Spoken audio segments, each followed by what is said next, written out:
जून की दोपहर का वक्त था। गरम गरम लू चल रही थी।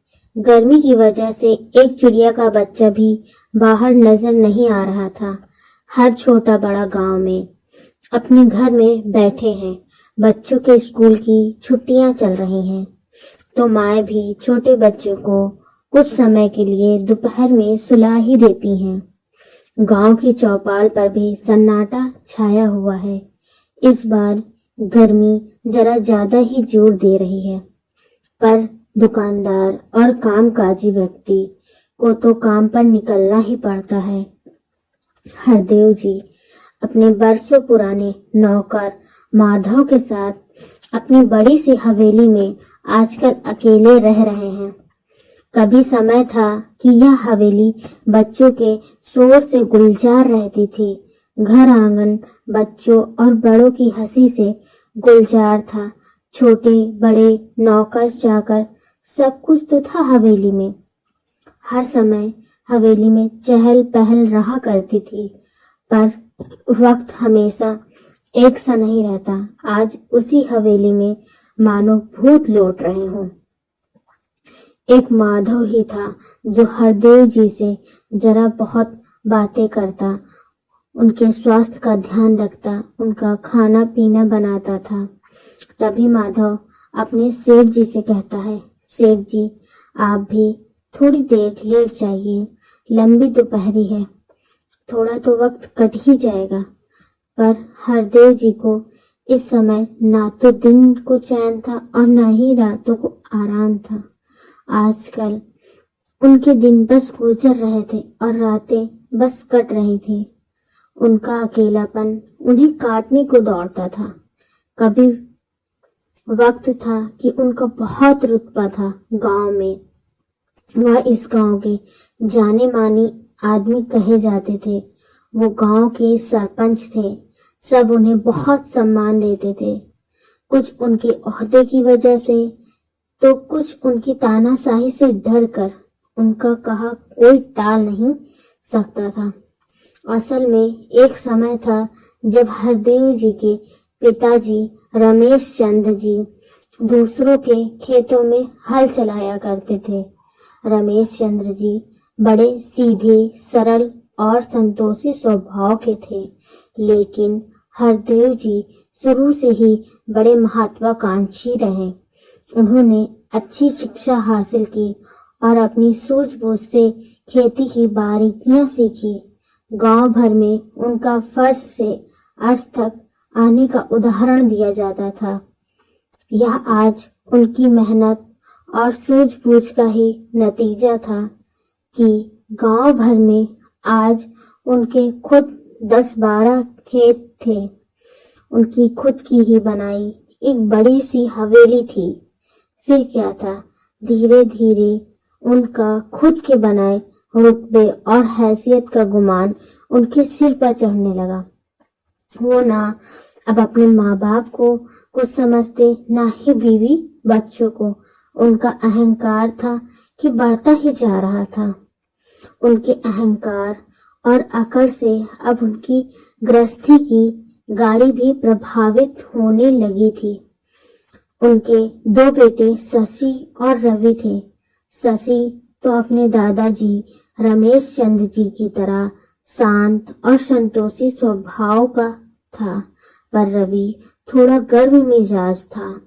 उसे बात बात पर अपने पिताजी की तानाशाही पसंद नहीं आती। एक दिन तो हद ही हो गई जब हरदेव जी ने कहा कि सब कुछ मेरा कमाया है, सब कुछ मेरा है और तुम सब मेरी वजह से ही खा पी रहे हो। पूरे परिवार में से यह बात किसी को भी पसंद नहीं आई। हरदेव जी की पत्नी ज्योत्सना जी ने भी हरदेव जी को बहुत समझाने की कोशिश की, पर बात थी कि बढ़ती चली गई। रवि को यह बहुत नागवार गुजरी। उसने कहा यदि नौकरी ही करनी है तो कहीं और कर लेगा, पर यहाँ इस तरह अपनी जिंदगी नहीं बिताएगा। और वो उसी समय खाली हाथ ये कहकर हवेली से निकल गया कि अब मैं कुछ अपने दम पर ही बन कर दिखाऊंगा। हरदेव जी भी गुस्से में थे। उन्होंने गुस्से में कहा, हाँ हाँ, देखता हूँ कितने दिन कमाकर खाता है।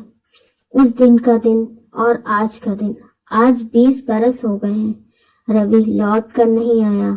सुना है उसने भोपाल में अपनी लगन और मेहनत से अपनी कोठी भी बना ली है और खुद का व्यापार भी खड़ा कर लिया है और सुखी सुखी अपने परिवार के साथ जीवन व्यतीत कर रहा है। उधर शशि की उम्र भी शादी की हो चली थी। शशि के रिश्ते आने लगे थे। हरदेव जी ने एक सीधे सरल परिवार से नाता जोड़कर उसकी शादी तय कर दी। उनकी अकड़ अभी बाकी थी।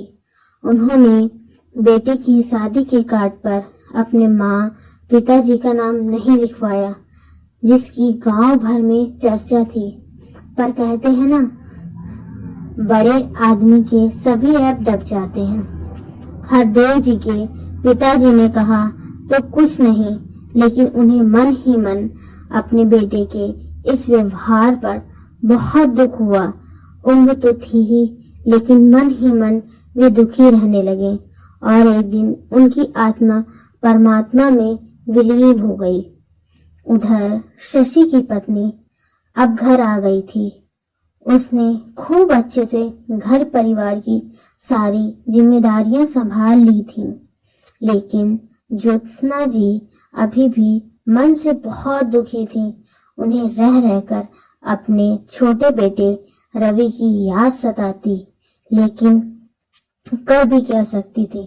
शशि की शादी के लगभग 5 वर्ष बाद ज्योत्सना जी की भी स्वर्ग सिधार गई, लेकिन हरदेव जी की तानाशाही कम नहीं हुई।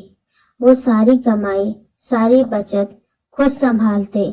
शशि को छोटे छोटे खर्चों के लिए अपने पिताजी के सामने बार बार हाथ फैलाना पड़ता। कभी किसी चीज की नहीं थी।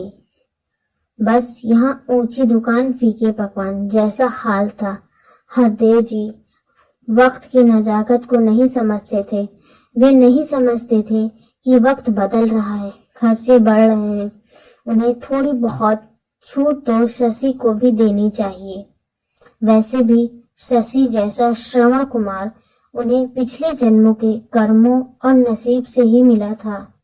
शशि परेशान रहने लगा कि घर के छोटे मोटे खर्चे के लिए पैसा कहाँ से लाएं।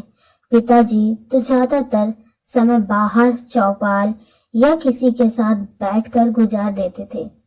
शशि मन ही मन सोच रहा था कि मैंने पूरी जिंदगी पिताजी की परछाई बनकर गुजार दी और आज उसका ये फल उसे मिल रहा है। पर फिर मन को समझाता, पिताजी बड़े हैं, कोई बात नहीं, उनका हक है मुझ पर, एक दिन सब ठीक हो जाएगा, सोचकर शांत हो जाता। लेकिन एक दिन जब हरदेव जी ने अपनी पोती की पढ़ाई का पैसा देने से यह कहकर मना कर दिया कि क्या फायदा है ज्यादा पढ़ाई का, जाएगी तो ससुराल ही, फिर क्या करना है किसी पराई अमानत पर खर्च करके। इस एक बात ने शशि और शशि की पत्नी सुगंधा का दिल तोड़ दिया। वे दोनों लड़का और लड़की में कोई भेदभाव नहीं समझते थे। वे दोनों को अच्छी शिक्षा देना चाहते थे। शशि सोचने लगा कि उस दिन मैं भी रवि की तरह छोटी उम्र में ही इन्हें छोड़कर चला जाता तो आज मैं खुद में इतना समर्थ होता कि अपने बच्चों के लिए बस परिवार की इज्जत की खातिर पूरी जिंदगी इनके साथ बिता दी। लेकिन शशि की पत्नी सुगंधा को यह बात कतई पसंद नहीं आई। उसने अपने पति से कहा, मैंने आज तक आपसे कुछ नहीं कहा, लेकिन आज बात आपके स्वाभिमान और बच्चों के भविष्य की है। आज आपको अपने स्वाभिमान और बच्चों की खातिर एक बड़ा फैसला लेना ही होगा। उसने अपने सारे गहने जेवर शशि को देते हुए कहा कि इन्हें कहीं गिरवी रखकर आप छोटा मोटा काम शुरू कर दे।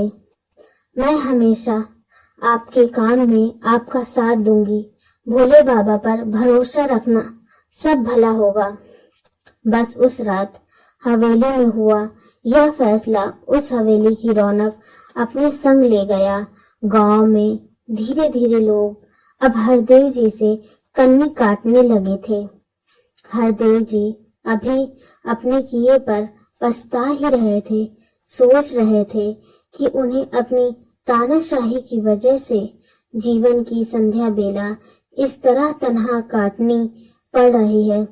तभी दरवाजे पर हुई दस्तक से हरदेव जी अपने अतीत से बाहर आते हैं। माधव दरवाजा खोलता है। माधव कहता है, सेठ जी देखिए तो कौन आया है। हरदेव जी देखते हैं कि बाहर शशि और उसकी पत्नी सुगंधा और बेटी मणि के साथ आया है। शशि और सुगंधा आगे बढ़कर हरदेव जी के पांव छू लेते हैं। शशि अपनी बेटी मणि की शादी का कार्ड हरदेव जी के हाथों में देता है। वह कहता है, पिताजी आपकी आईपीएस ऑफिसर पोती का हाथ लड़के वालों ने मुंह से मांग लिया है। लड़का अच्छा है, परिवार अच्छा है। बस अब आपको चलकर ये विवाह आपके आशीर्वाद के साथ करवाना है। हरदेव जी शादी के कार्ड में अपना नाम पोती श्री हरदेव जी अग्रवाल और स्वर्गीय ज्योत्सना अग्रवाल जी की पढ़कर रोने लगते हैं। अपने बेटे से शशि से कहते हैं, मुझे माफ कर देना बेटा, मैं तेरी शादी में अपने पिताजी और माँ का नाम अपनी झूठी अकड़ में नहीं लिखवाया था। यह शायद उसका ही नतीजा है कि भरा पूरा परिवार और घर आंगन होते हुए भी आज मुझे इस तरह जीवन अकेले काटना पड़ रहा है। रवि तो शायद मुझे कभी माफ नहीं करेगा। मुझे आज जाकर ये समझ में आया कि व्यक्ति के कर्म जिंदगी भर उसके साथ साथ चलते हैं। जिंदगी एक आईने की तरह है। जिस तरह के कर्म हम करते हैं वो ही आईने की तरह जिंदगी हमें दिखाती है। बेटा, मैं इस लायक नहीं कि इस कार्ड पर मेरा नाम लिखा हो। शशि कहता है, पिताजी आप माफी न मांगे, आप बड़े हैं, आपका आशीर्वाद हमारे लिए बहुत मायने रखता है। मेरी रवि से भी बात हो चुकी है। रवि भी शादी में आने वाला है। उसे भी अब आपसे कोई गिला शिकवा नहीं है। बस अब आप हमारे साथ चलने के लिए तैयार हो जाइए। मैं आपको लेने आया हूँ। शशि कहता है, भला आपकी पोती का विवाह आपके आशीर्वाद के बिना कहीं हो सकता है? इतना सुनकर हरदेव जी शशि को गले लगा लेते हैं। रिश्तों के आईने पर बरसों से पड़ी धूल आज साफ हो जाती है और हवेली पर सूना घर आंगन फिर से महक उठता है। आपको ये कहानी कैसी लगी प्लीज कमेंट्स में जरूर बताएं। Thank you.